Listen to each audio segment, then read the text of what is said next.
здравия желая. Здравствуйте. Здравствуйте, здравия желая. Здравствуйте. Здравствуйте, здравствуйте. Да. Ну, собственно говоря, первый вопрос. Да, Скажите, вот откуда у обычного прапорщика ГАИ, да, вот эта шапка, вот эти меха, вот, кобура, я смотрю, Луи Виттон, да? Да. Вот откуда это все? Вот вы меня спрашиваете, откуда вот это вот все? Да, вот я это? спрашиваю. А потому что не нарушают. Понятно. В общем-то, понятно. Ну, что ж, давайте напомним нашим уважаемым телезрителям. Здравейте! Почвам с тази позабравена вече част от автобиографията на така наречения Зеленски, където той си беше един комик.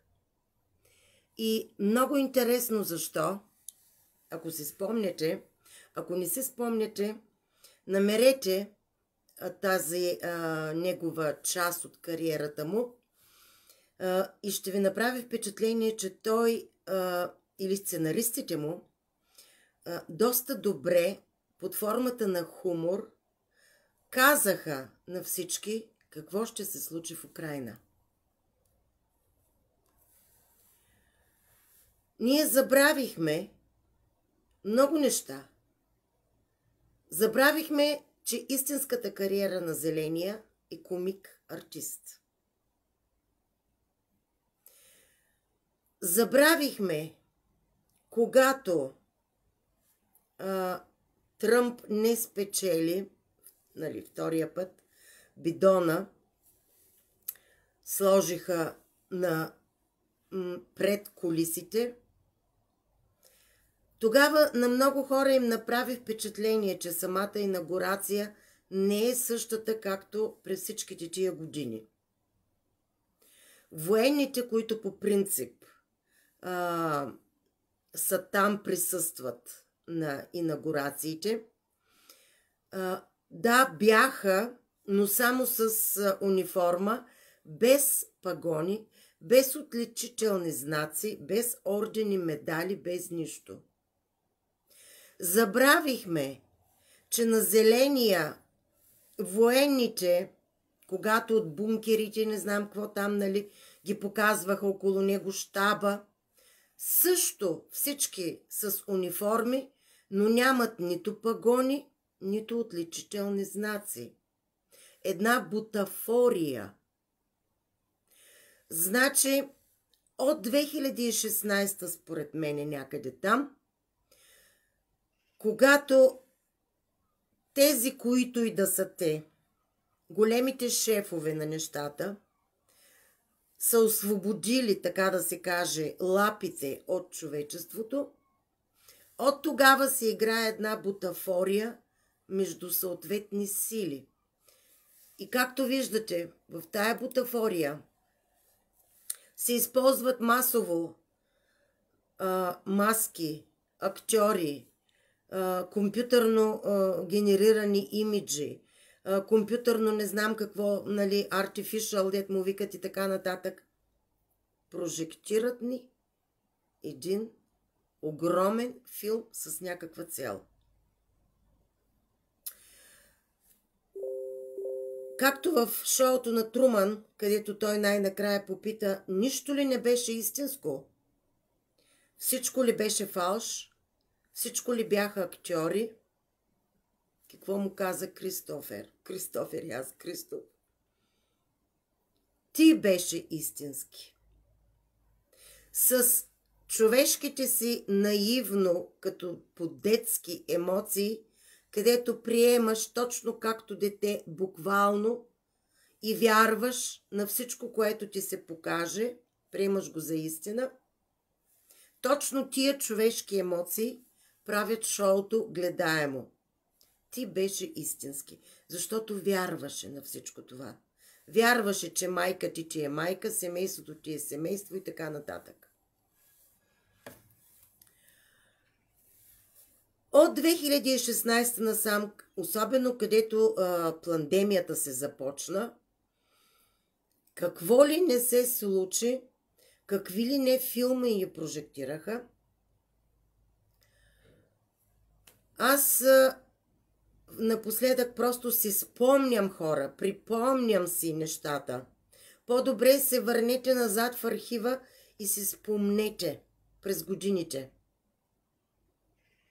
Защото в момента това, което става, е съответни сили, все още се, и то земни, човешки и т.н., все още се боричкат кой да управлява човешката маса. Сега се върчи по политическа линия това, абсолютно по политическа линия. Един клип с лекарката, която говори за 5G, за тестовете и така нататък, нали, имплантирането, чипирането и така нататък. За мен това е политическо, хора, защото точно в този определен момент, виждате, освен с активиране на мигрантите, се удря по абсолютно всичко, което на нас не ни е казано до край, изобличава се, но същевременно не се дава пълен отговор на нещата. Да, добре, трябва да си пазим ДНК-то. Как да го опазиш? Как да си опазиш ДНК, като това ДНК е бръкнато преди 1000 години и то не е от един лаборант? Това не е нещо ново, искам да ви кажа. Как да си опазиш ДНК-то от вмешателство, като това вмешателство става вече 1000 години?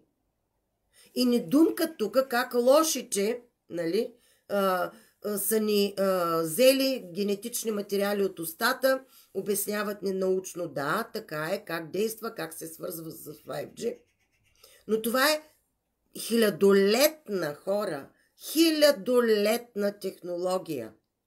Не знам дали е останал лаборант, земен или неземен, който да не е бръкнал в ДНК-то ни, в задника ни, къде ли не още. И сега тия сензации с една политическа цел, една единствена политическа цел, какво трябва да ни убедят? Да кажем долу еди кои си и горе еди кои си.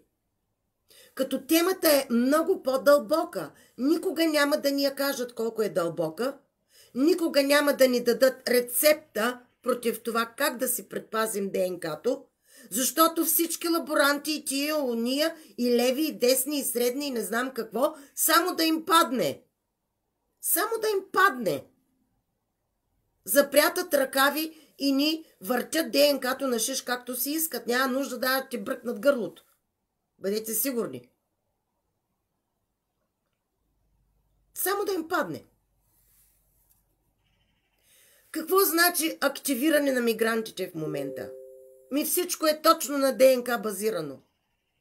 Като му жулнеш на съответната орка, антената, ДНК, съответната програма, и то скача, нали? Скача необезпокоявано и се показва цялата оркщина. На този принцип са нещата. Активират една или друга генетична група според нуждите. Сега само да ви визуализирам, нали, защото ако си спомняте, напоследък и Хаити изгърмя. Той Хаити отдавна гърми, но гърми точно с картата мигранти и всичко се е оттеглило оттам. Президенти, не знам какво, няма нищо. Останали са банди, наричат ги канибали, обвиняват ги, че са буквално канибали, банди, които се саморазправят и какво правят, нямам представа, но вижте, сега това се казва, че е шефа на канибалите, на бандата в Хаити. Какво носи той тук, бе? Я да видим какво носи на гърдите си. Виждате ли го добре? Какво носи на гърдите си? И го показва най-вероятно нарочно. Да, канибал, не знам какво, но носи на гърдите си масонския символ, илюминатския символ, вътре гето, нали, гейта и т.н. Да не говоря тук за пръстените, нали, мутренските пръстени, които също са масонски символи. Какво значи това? Организиран хаос. Ето още една активирана орка. Значи, това в Англия май става, и изнасилил еди колко си жени. Ме погледнете му погледа. Колко диагнози виждате в този поглед? Това е орка, чиято ДНК е активирана със специална програма. Вижте как едното око, това е по-облещено, това е малко по-тука клепача, нали? Те са облещени и двете, но има разлика, лека разлика в степента на облещване, което е типичен признак, когато лицето е под жесток контрол над съзнанието, което става чрез ДНК антената.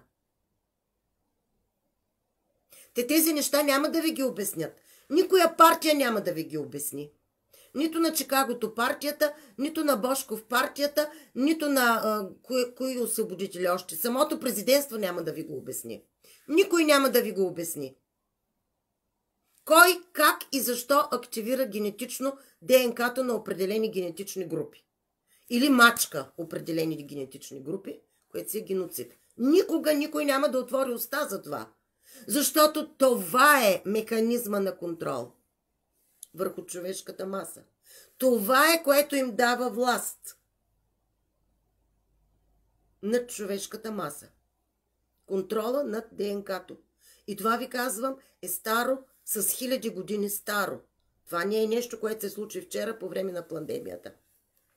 Забравихме, че не направи впечатление, когато почна пандемията и локдауна, че по времето, когато Първа, Втора световна война, първа, нали, испанската болест, абсолютно същия сценарий, абсолютно същите методи. Но тогава, какво се случи тогава? След испанската болест тогава? 1923 или какво беше? Забравим вече годините. Какво се случи?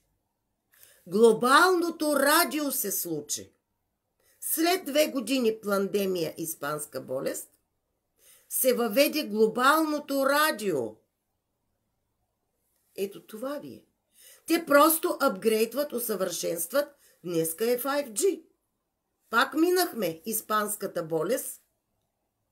Правиха какво правиха с ДНК-тата. И тя е права жената, като казва, че и то кой не го каза тогава, на кого не му направи впечатление, че 1,5 метра, 2 разстояние между хората беше нужно, за да не се омесват аурите, да го кажем. Нали? Енергийната обвивка на човека. За да може отгоре, който лаборанта, който борави с ДНК-тата като антени, нали, всеки да е отделен. Това не е нещо ново, хора. Но никой няма да ни каже. Да, някой пише по време на 1918, но искам да кажа някъде там 20-та година до 23-та някъде радиото. Нали, глобално го пускаме. Искам да ви кажа, хора, никоя от тези партии, които много добре знаят какво става, няма да ви каже. В дълбочина. Абсолютно всичко. Защото битката е за горния етаж на кастовата система. Ние не сме в позиция нито да поставим, ние смачканите отдолу, генетично смачканите, не сме нито в позиция да поставяме условия, не сме нито в позиция да изнудваме. То е цялата работа.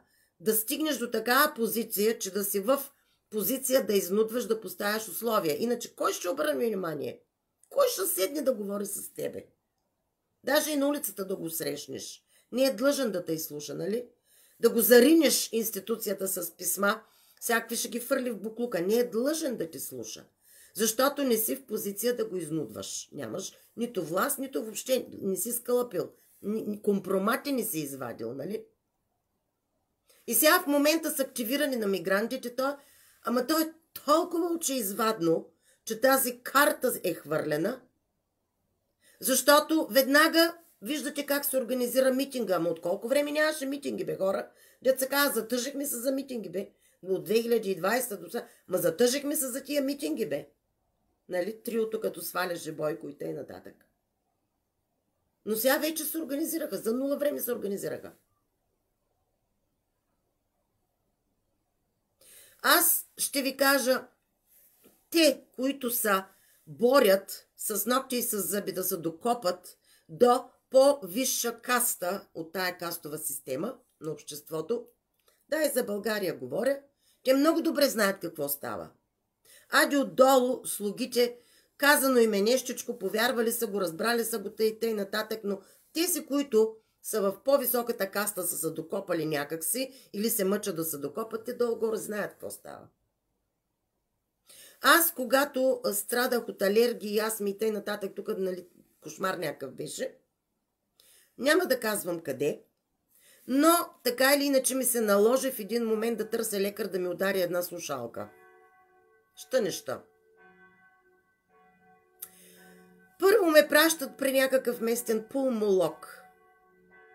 Пулмолога въобще не се интересува от това да те види, да те чуе. Той се интересува COVID тест да му представиш. И това винаги е било така, нали? COVID тест. Аз директно го попитах по телефона. А има ли лечение против COVID, за да ви е нужен този тест? Има ли лечение против COVID? За какво ви този тест? Той започна да се смее и каза, въпросът ви не е поставен правилно. Оттам нататък се сещай, нали? Да, от хиляди години най-различни лаборанти бъркат в ДНК-то на човека. Особено когато борбите са там на високото над небето. Както е било последния път Атлантида и Лемурия. Точно в този период, когато големите сили са били заети да се кюскат с не знам какви оръжия и как въобще, много други сили са се възползвали от това, че, да го кажем така фигуративно, вратата на лабораторията е останала отворена и юруш, нашата ДНК е буквално изнасилена хора. Затова тя е най-скъпата стока, ми се струва. Нашата ДНК. Ма кой ли не се бръкнал вътре в нашата ДНК? Особено когато големите сили се разправят. Под големи разбирай, не знам, нали, от нивото на Лемурия, Атлантида и т.н. нататък. И в момента става същото. Кой ли не се такова, нали? Юруш на ДНК-то на човека, в момента на човешката маса, защото това е изключително ценна стока. Имаш си крава дойна, ние те слапови ги знаем. Имаш си крава дойна, ще ти дава мляко, няма нужда да се блъскаш. Кравата ще храни. Само ДНК-то контрола трябва. Бръкни там както трябва. Никой няма да каже от тях цялата истина, защото са в играта и нямат интерес да го правят. И тази изсценировка на спасители, на загрижени да те обгрижват и да те сигурността ти и прочее и да те спасяват, добро, лошо, ченге, на мене вече ми е излязла не на пъпа, ами не знам къде ми е излязла. Някой пише, нали, плаценти и т.н. Ами то биологичният материал, ДНК-то, кръвта ти, човече, е най-ценната стока. И в момента лаборантите, големите лаборанти се бият и кой може да влезе вътре, влиза в лабораторията и прави котиска? Нали? Никой няма да ви каже истината. Момент така да видя нещо друго. Като казах за тази изсценировка, то всичко е хора. Спомнете си от инаугурацията на Байдън. Когато всичко беше фалшиво, Белия дом изведнъж потъмня, изнясаха се. То даже имаше снимки, където кулиси имитираха Белия дом. Нали? Просто за да продължат играта, театрото по същия начин, докато големите сили се бият там. Атланти ли са, не знам какви са, нали, както на времето, докато големите сили се бият. По небето, над небето и Бог знае къде, под земята Бог знае къде. Лабораторията оставена отворена и тук малките чувъркат, хените ръфат, лаят, такова, нали, маски. играят го същото, за да може стадото да стои в това статукво.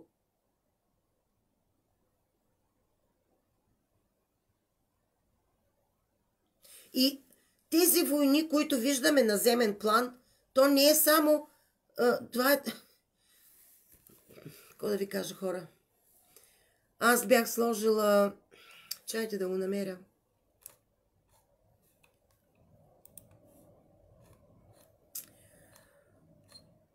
За войните. Нали? Нямаме армия. Ма ние сме толкова не сме в час, трябва да ви кажа, че няма на къде. Няма ли сме армия, плачеме, имаме хора. Всичко имаме. Всичко имат. Не аз и ти. Ето това е, нали, българската военна система, която се казва ХАДЕС. ХАДЕС Дефенс система е българска. В момента и ако праща, знаем само за дронове в Украйна. Какво още праща, не знам. Имаме, не аз и ти, те, горната каста, освен всичко това, имат обучени убийци, армия. Те са тези, които ходят по мисиите в Иран, в Афганистан, може би Украйна сега и така нататък, нали? Има армия от убийци. Що за да те пратят в мисия, еди къде си там, в горещите точки, че трябва да убиваш. Те не те пращат да пишеш влогове и с микрофона да интервюраш хора. Те те пращат да убиваш. Затова казвам армия от професионални убийци.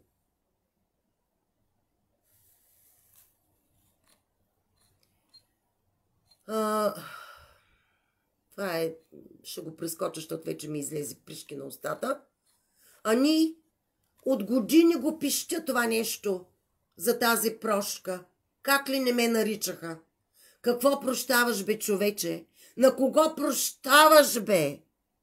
Ей, така му поемаш кармата на този, който ти пи кръвчицата, като му прощаваш. Защото само човека може да прости. Защото само човешкото същество генетично има сърце, което може да прости. А ти прощаваш на един звяр, който даже не може да го оцени. За него е неразбираемо, защото няма човешко сърце в него. Но с този акт на прошката ти му поемаш кармата и то продължава необезпокоявано да те дои, да ти пие кръвчицата и тъй нататък, а ти плащаш и сметката, и кармата. Повече не искам на тема прошка. Прости на човек, който ти е поискал прошка от сърцето си. Какво я фърляш тая прошка наляво и надясно на свинете? Кой ти е поискал?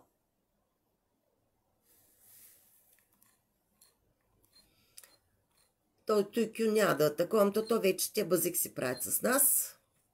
Терминологиите са объркващи, защото то се вмъква като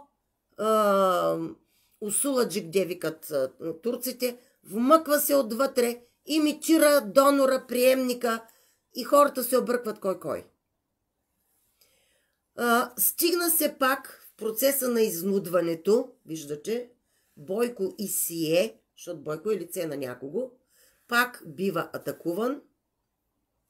И в момента, както съм написала, в глутницата, когато мъжкарите се бият, женските го играят политика, нали? Управляващи играят го там, да държи статуквото, докато мъжкарите са изпохапят. Нали? Те го знаят това нещо, вижте им лицата, те го знаят. Просто тук сме, защото трябва да сме тук. Няма на къде. Нали? Това е толкова отвратително вече, хора, че аз нямам думи. Нямам думи. А тук един зомбиран, нали, програмиран с пълна сила. И това ви е зомби апокалипсис, ще стигнем до него. Ето сега, нали, става въпрос, нали, за папата. Ма то не бе викове, то не бе реване, то не бе плюене. Лицето, фигурата, защото и той да си припомним как холографски имиджи имаше на папата, там застанал, маха с ръчички на Ватикана и изведнъж изчезва във въздуха. Защото, нали, холографски имидж е това. След това се заговори за маски и т.н. Така или иначе, сценаристите, които и да са те, най-вероятно земни, го държат тая фигура, защото им трябва. Когато си публична личност на такова ниво, някакво глобално, ти не можеш да умреш, когато си искаш. Дори да умреш, те няма да те умрат. Ще те умрат, когато трябва. На публиката ще бъде оповестено, когато трябва. Когато обстоятелствата позволяват. Та явно някой използва в момента все още папата, тая фигура на папата, за да се стигне до кастовото разделение на властта по горните етажи. Защото друго си е папата, все още има много вярващи овце, друго си е папата да го каже, че може би НАТО е причината Русия да навлезе в Украйна. Дълго време трансатлантическите сили джавкаха, лаяха на вратата на Русия, нали? Взе страната на Русия. Моментално беше сложен в миротворец, папата. Един куп карикатури от украинска страна и, нали, въобще развихриха се яко.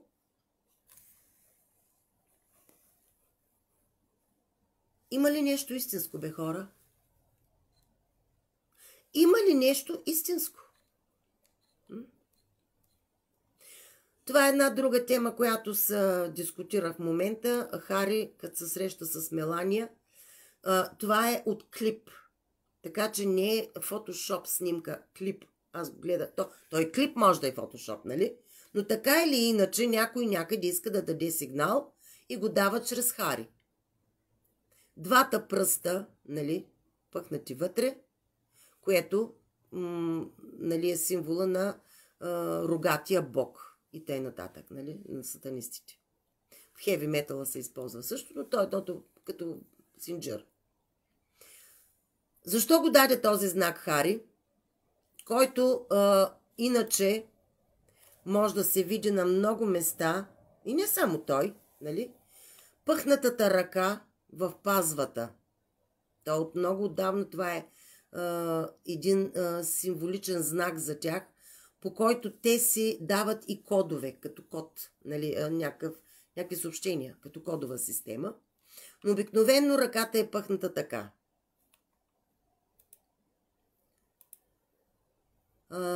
Използват го, нали, този символ с рогатия бог, нали, и Уика, движението, и сатанистите, и т.н.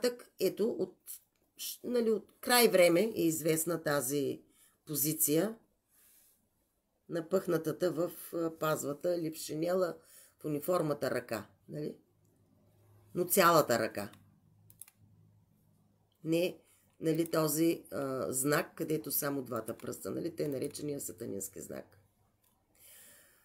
Защо? Ще се разбере. Не мога да ви кажа. Защо Хари го направи. Но, когато е в такъв процес в момента човечеството, където то за това бълват толкова компромати, хората да разберат колко са мачкани, колко са унеправдани и колко няма справедливост. Хари е в тая категория на мачканите без справедливост, нали? Всички го съжаляват. И нищо чудно неговата фигура да изплува в политиката. Защото хората ще го приемат. Нали? Както майка му беше идол на хората, Хари е неправдано там, мачканите и нататък, може да бъде използван в политиката. Може и за това да е всичко. Не знам. Но всичкото това излагане на компромати не е, човече, с цел да ти помогне да се предпазиш или нещо конкретно да ти се даде, за да извоюваш свободата си от това робство, нали, да се махнеш от това робство, да си предпазиш ДНК-то, да си предпазиш вмешателството. Не. Тия компромати са просто за да се първо боричкат, бият един друг и второ да ти предложат спасителя в момента, в който е нужно. Нали? Ще дойде спасителя, всички тия неща ще ги оправи, не се притеснявайте. Нали? Само гласувайте за нас. Приемете да. Това за спасителството виждате в България колко е заложено като програма за контрол над съзнанието на масата. Трябва да има спасител някой. Кой ще го играе Спасителя? Той друга роля. Той друга тема вече. Кой ще сложи маската на Спасителя? Той друга тема. У нас са експерти на добро и лошо ченге. Експерти са.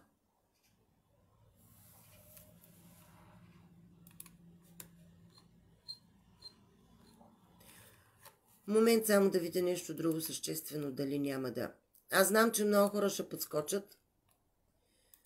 Обаче, чай да видя къде го сложих. Аз ви казвам, хора, много компютърни имиджи се използват, компютърни постановки. Това е от срещата между Путин с китаеца, където китаеца го награждава с този отличителен знак на духовно приятелство, мисля, че се казваше. Защо ви го показвам ли? Клипа ми се изчезна някъде, но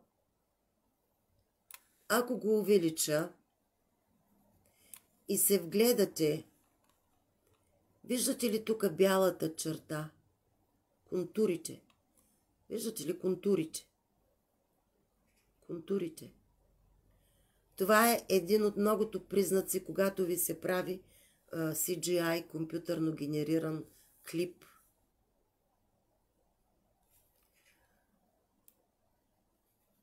Защо го правят ли? Ами защото трябва да поддържат това статукво на играта, където хората да продължат да не се усещат какво става. Ръцете също, ако гледате, нали, особено пред движението, пред това, има доста несъответствия. Ето така изглежда ордена, който нали, китаеца дава на Путин за духовно приятелство. Това е птица, казват, че е гълъб, нали, на мира и тъй нататък. И двете стиснати в масонска ръкохватка ръце.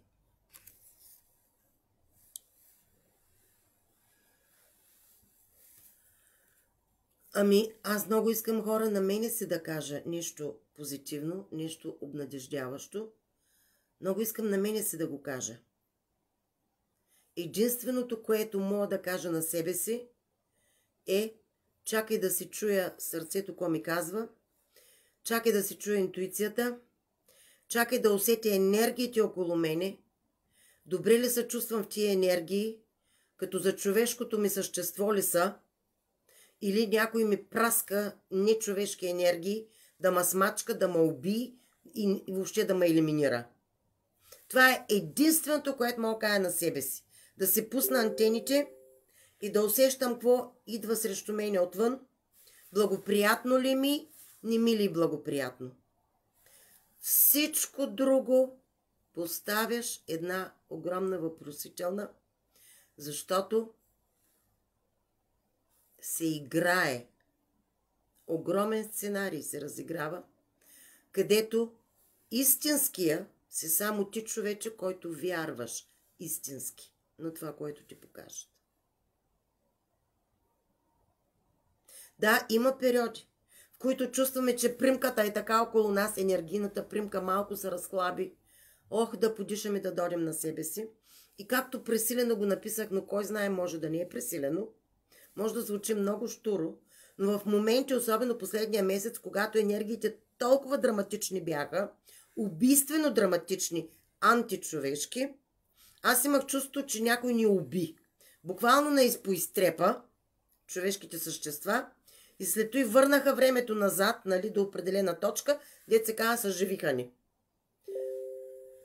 Както и ще е щуро да ви звучи, в един момент това си го помислих, защото аз се опитах тогава на лайв да ви кажа, не съм от всичките си години, където са ме стреляли с какво ли не. Аз такова чудо, като сега, февруари месец някъде, нали, не бях минавала. Все едно минах през ада, все едно минах през царството на мъртвите и оживях по някакъв начин. Както ще я ви звучи. Та, затова не ми се прави, хора, нито лайфове, не ми се говори, Какво да го дъвча, да му търся смисъла на безсмислието, когато всичко е такава постановка, че няма на къде вече. Спомнете си. Спомнете си. Постановките са толкова очеизвадни. Особено зато и се върнах към инаугурацията на бидона, където всичко беше фалшиво. Но минава. Военните, щаба на Зеления, който по професия е клоун, комик. Те нямаха пагони, нямаха отличителни знаци. Те не са армия. Тук говорим за една мафиотска саморазправа на глобален план. Борба за парцели, борба за власт на човешката ДНК, контрола и т.н.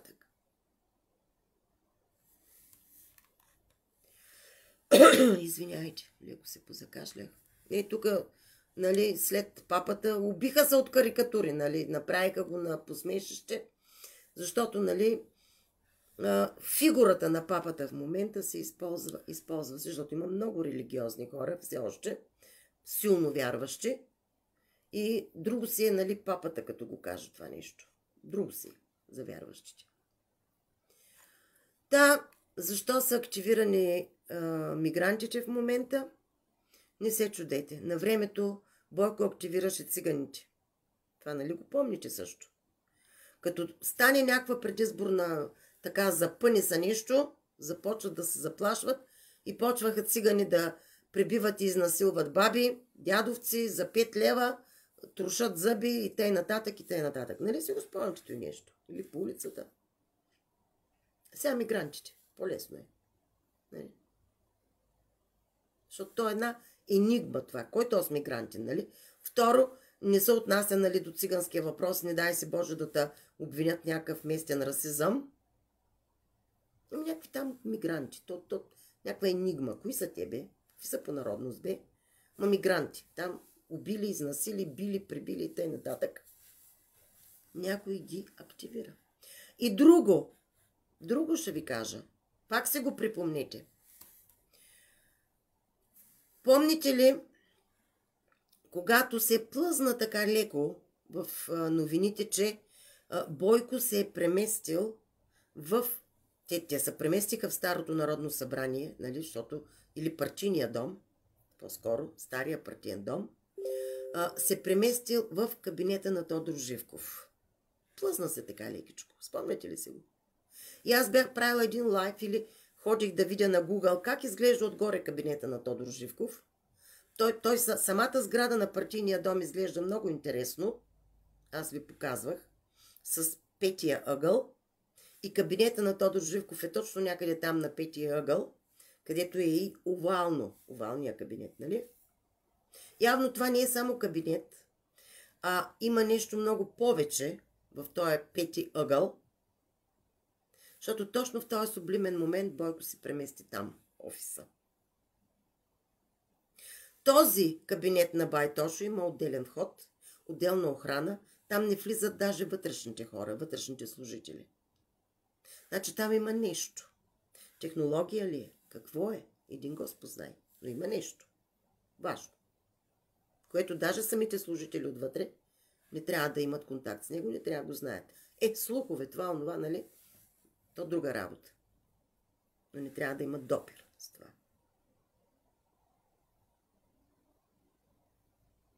Що се отнася у нас, аз лично на моята гърбина, нито едните, нито другите са ми направили нещо добро, са ми подали ръка, пръст, че нещо е тъй, нали? На цялата ми кадърност, не се хваля, знам, че бях много кадърен човек, и тия и уния ме мачкаха. Ама кой както може? Особено след 89-та, тогава с пълна сила, просто пляса и така, безжалостно. Цериото като влезе.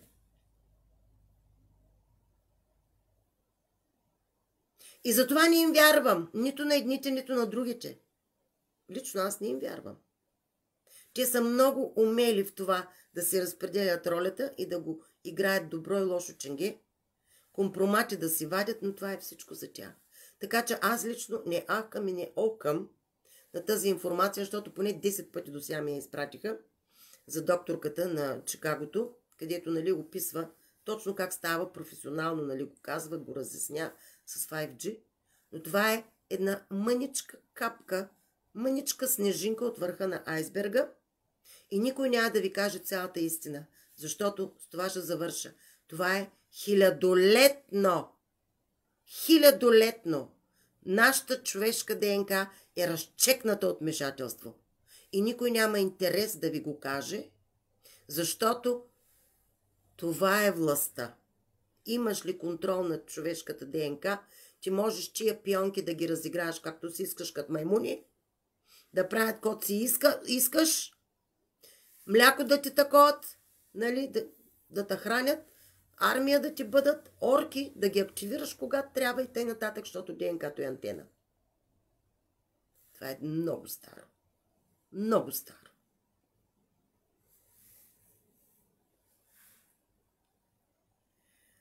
Някой пита за Кейт Мидълтън, нали, и тя рак, не знам какво. Сега в един момент се върна, някакви фотошопове там с децата.